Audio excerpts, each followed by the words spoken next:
what I'm saying, we got the endorsement also of Martin Luther King III. We got the endorsement of Ambassador Andrew Young.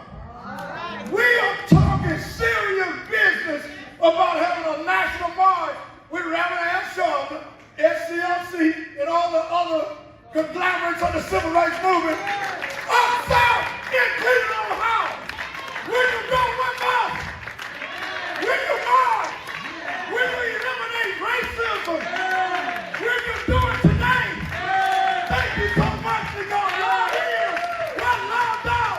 Let's eliminate, let's eradicate racism because it is a COVID or just like COVID-19 virus.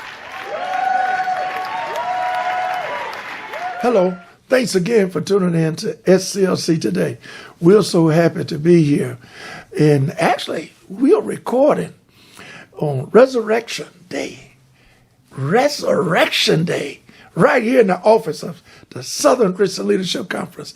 And for you, I'm going to say, because you will see it in a few days, a belated Happy Easter and Resurrection Day to you and your family. And thank God that we are here and we're going to make a difference because all of God's children are in the same family. And ladies and gentlemen, in case you didn't know, it's only one race. That's the human race. And we must work on behalf of all God's children. Let me just touch on Sherwin-Williams for a minute.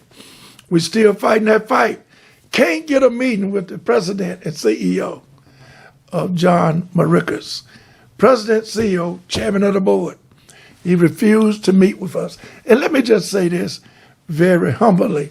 We have traveled all over the world, met with many outstanding people, rank and file, all the way up to presidents, chancellors, corporations. Louis Vuitton is one, come to mind.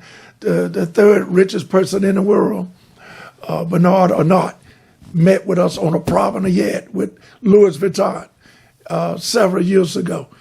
And to some degree, we resolved that issue, even sent some people from Paris to our office.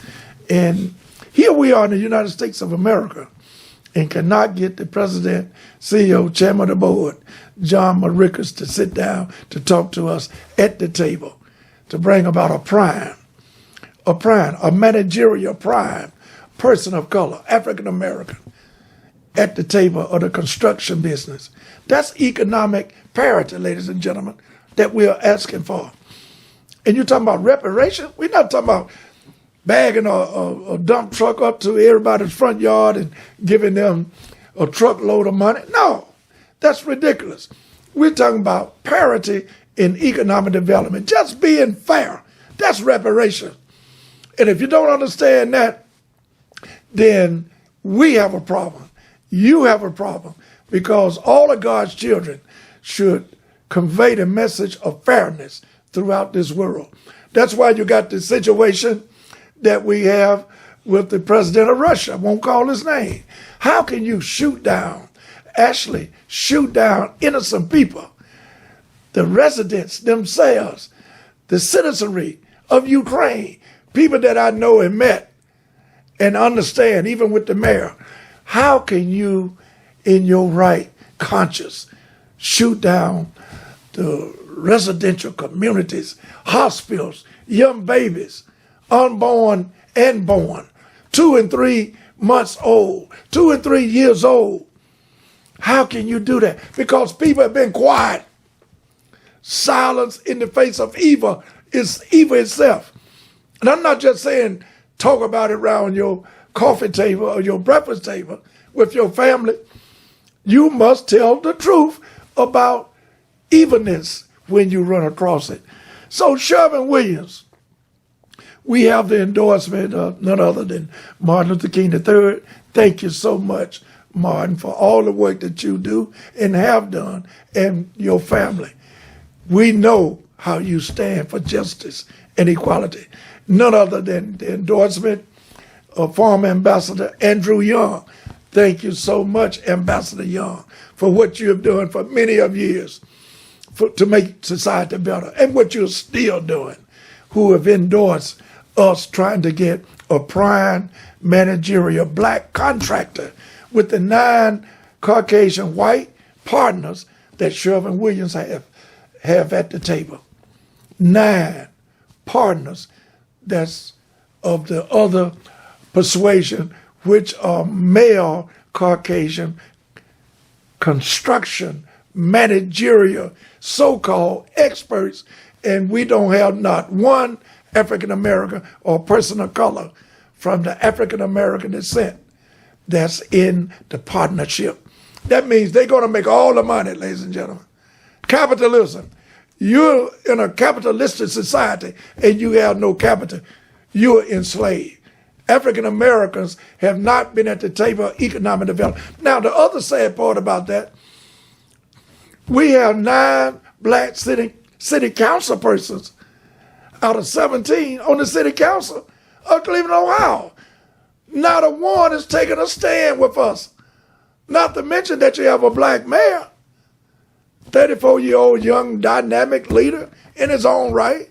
We ain't putting nobody down. We putting folks up.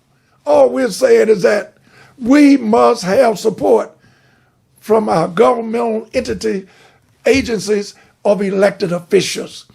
I was just looking at the research of a program today talking about the water problems within our country.